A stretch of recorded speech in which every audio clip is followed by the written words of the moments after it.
Hey, what's going on, everybody? Questioning Barrel Kings here with a blind coming at you, and it is a total blind. As you can see, I have 5 samples here with blue stickers over the label. These were just sent to me in the mail by a lovely friend. I appreciate you so much. She also threw in a bunch of other samples just because that's how great the bourbon community is. Like, bourbon brings out the best in people, and it also brings out the worst in people.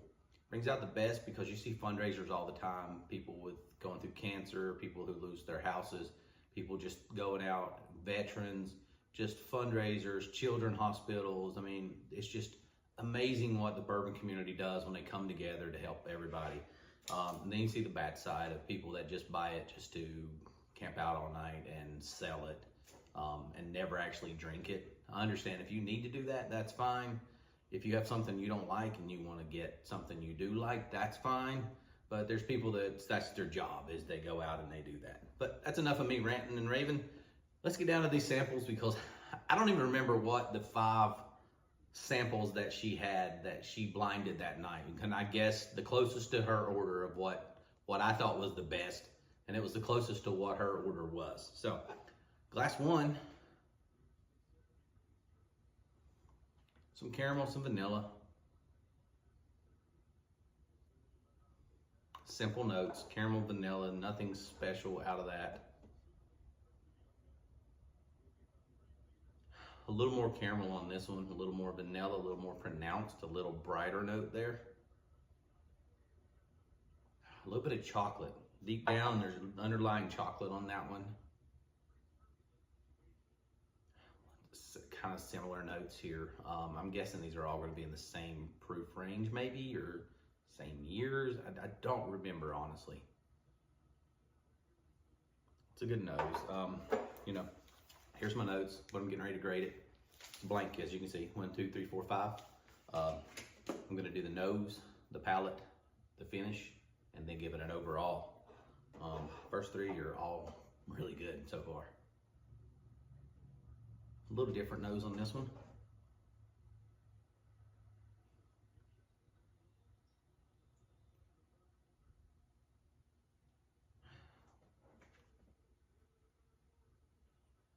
Not getting a lot off of this nose. It's really, really muted.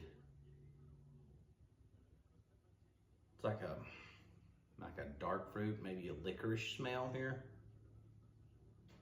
A little bit of ethanol, a little bit of wood.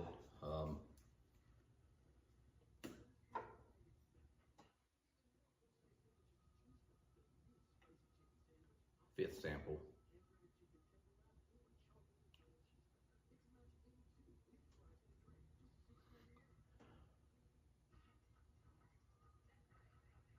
Really muted nose on that one. It's very, very faint. There's nothing really just stands out on that one. 1, caramel, vanilla. Way, way more caramel. Caramel and some chocolate. So let's find out what they're about. That's what we're here for, right?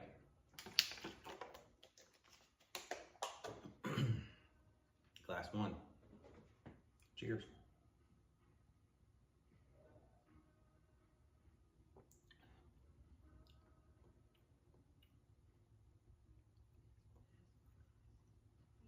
It's good.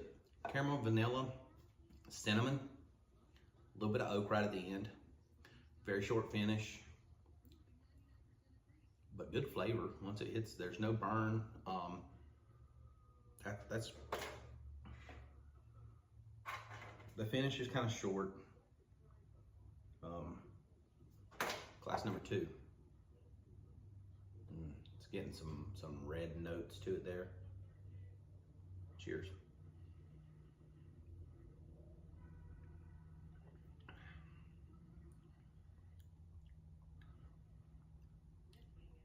Nose does not translate to the palate. It's oaky.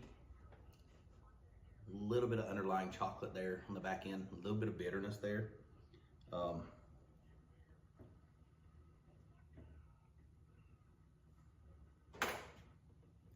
Number 3.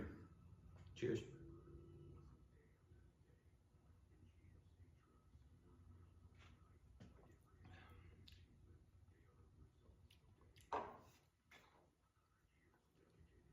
similar to the second one. Very, very muted flavors coming through on the palate. There's nothing rough coming out. There's nothing sharp hitting you in the face. There's just really undertones of just light vanilla, light caramel, oakiness, a little bit of a hug there. Probably the most hug out of the first three.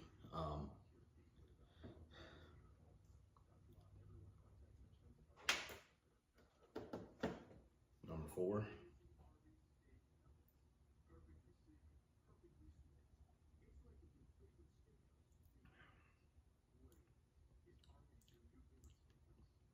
A little bit more flavor than the last two. Caramel, vanilla, oak.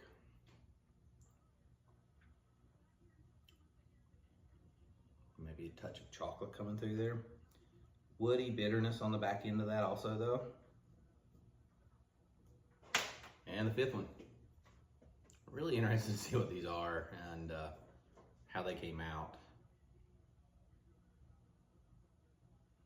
Cheers.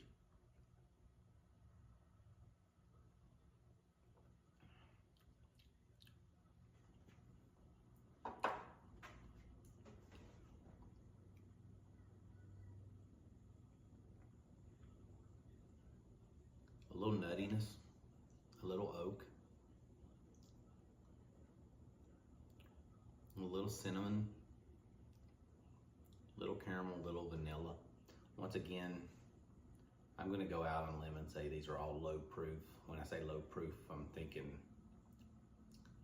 100 proof to 94 proof, maybe 102, 104 proof somewhere, maybe 94 to 104.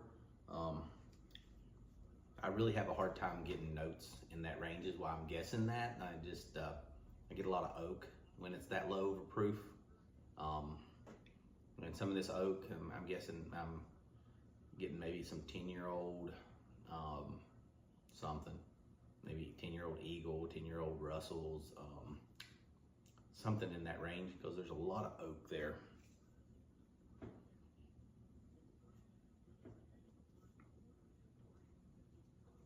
So we got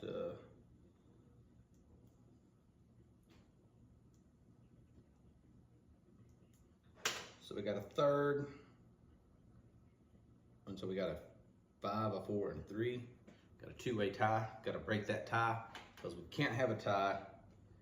So these guys are my number 1s. Glass 1, glass 3. Glass 3 nose is just, it's by far the best nose out of them. Back to the palate.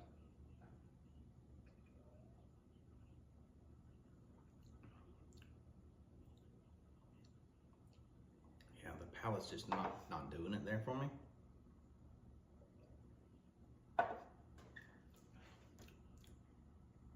Yeah, 1. All right. So, let's reveal and find out what they are. Coming in 5th place is glass number 5. Let's find out what it is.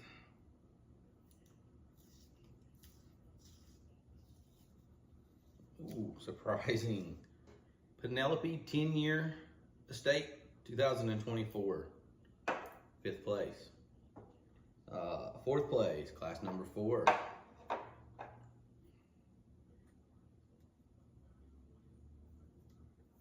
So that was a 10-year. So I was right about the 10-year. Okay, so it's a 10-year blind. So coming in 4th place is Rebel 10-year single barrel 100 proof. Coming in 3rd place, glass number 2.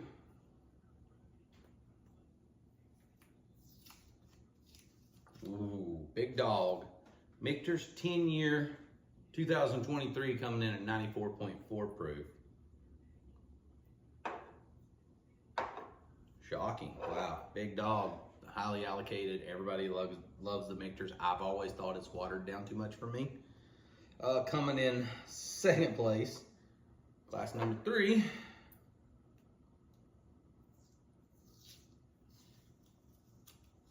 Okay, Old Forester 1924, 100 proof. So, I do enjoy that bottle. And first place was Glass One.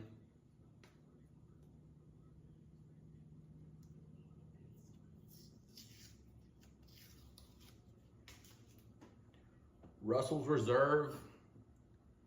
Someone say Whiskey Pick. 110 proof, 9 years old. I mean, that says a lot. Good job, someone say whiskey out there. You guys know who you are. That's great. It was great. The nose is solid. The palate was better than the nose on all of them. It was the best palate out of all of them. It was the best finish on them all. Had the most complex and it finished the longest. None of them were super long finishes. They were all short to medium. That one was just the best one out of those. This is really not really in my wheelhouse on the flavor, on the proof wise, but there you go. So let's get back to watching some football, and hopefully you've watched this to the end to figure out that the Russell's Reserve 9-year-old pick at 110 proof by SSW took home the crown for the West Virginia Barrel Kings. Till next time, guys, keep sipping. Thanks for watching. See you on the next one.